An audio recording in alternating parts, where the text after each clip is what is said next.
السلام علیکم ورحمۃ اللہ وبرکاتہ حامد و مصلی اما بعد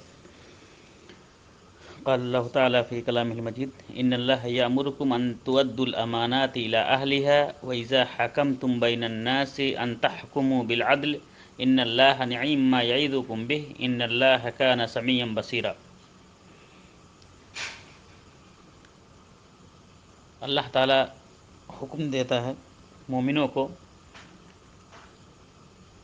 کہ جن کی امانتیں تمہارے پاس رکھی ہوئی ہیں ان کے اہل کو، امانت کے حقدار کو ان کا حق، ان کی امانت لوٹا دو۔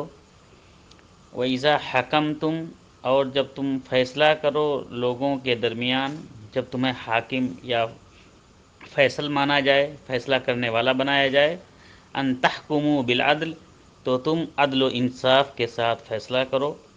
ان اللہ نعم ما یعظکم بہ، بے شک اللہ تعالی جو تمہیں نصیحت کرتا ہے وہ تمہارے لیے بہت بہتر ہے۔